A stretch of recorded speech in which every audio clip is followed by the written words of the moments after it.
All right, welcome to the ManTalks show. I'm Connor Beaton, and today we're going to be answering a question that I get all the time from men through Instagram, through Facebook, in the one-on-one work that I do with guys. How do I know if she's the one? And, first I just want to preface this by saying that I don't necessarily believe in the one as a concept. I think that we, in our modern day sort of post-romantic society, have idealized this concept of the one, and we suffer immensely from one-itis, this idea that there is only one individual for you, and that if you mess up some relationship with this perfect being, that you're never going to have that quality or caliber of relationship again. I don't buy that. So the idea here is that in order to find the one, in some ways, we already have to have become the one for ourselves, or we are along that journey. We're deep into that journey in a way where we feel rooted and grounded within ourselves. You see, the problem that so many people have in relationships is that they get in a relationship with somebody that they admire,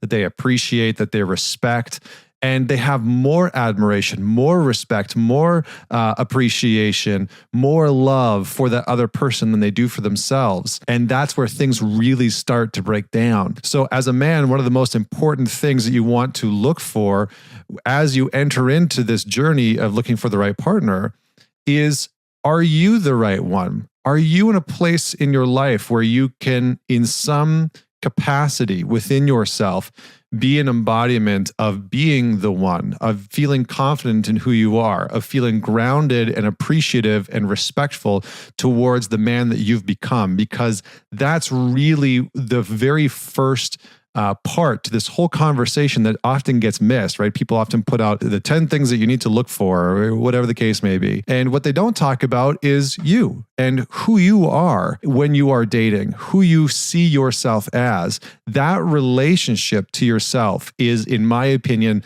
the single biggest and most important component to this that needs to be addressed first and foremost. So if you're out there looking for the one, but you dislike yourself, you hate yourself, you think that you're a piece of garbage, that is not the right place to attract the right partner. The first thing that I would say is that you don't want to change her. A lot of guys will get into a relationship with a woman. They'll be like, oh, she's a 10. Like she's so beautiful. She's so incredible. She's so funny. And then as you start to dig in, what you find is that he'll start to identify a few things. He's like, but I really can't stand this. And I wish that she would take care of herself better in this way. Or I wish that the I wishes start to come out into the equation. And it's not that we want to blind ourselves, because that's the other end of the spectrum, right? Some guys will get into a relationship, and because the person that he's dating is so beautiful or so wonderful or so intelligent, that he feels unworthy of that relationship. And that's a very different perspective. We don't want to blind ourselves. But the main piece is that we don't want to change her. Now, the second part is that she challenges you to be the man that you, as a man, know that you're capable of being and becoming, not challenges you to be the man that she wants you to be. Huge, huge, huge distinction. I cannot stress this enough. If you are with a partner who is constantly trying to change you and mold you and shape you into the man that she thinks you should be, you're in dangerous territory. You're in murky water, because it will create a power dynamic where you as a man will constantly feel controlled and pressed upon by your partner.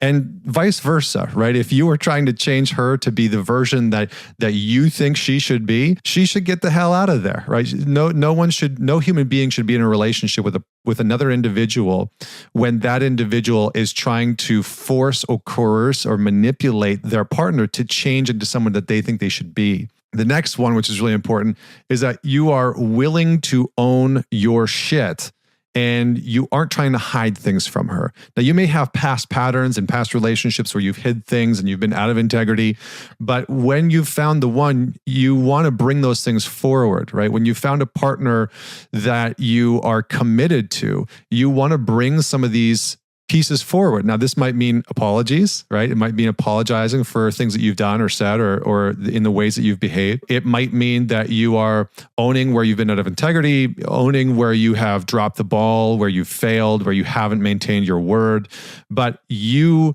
are willing to own your shit within the relationship. At all costs, you are willing to own your side of the equation without needing to berate her about her side of the equation, without needing to say, yeah, but I did that because you said or did this. You're actually just willing to find a sense of ownership for your part so that you as a man can stay connected to your sense of self-leadership, your own integrity, and your own sense of self-respect and self-trust. Those are really, really, really important. What is happening in modern relationships is that a lot of men are getting into relationships with women who have that healthy masculine within them that sometimes is a little bit overzealous in the relationship, and they are starting to compete with one another. And so there's a tremendous amount of competition that can start to show up in the relationship. Competition for who's doing better in life, who's growing faster, who's earning more, who is outpacing the other person, who's doing more physically,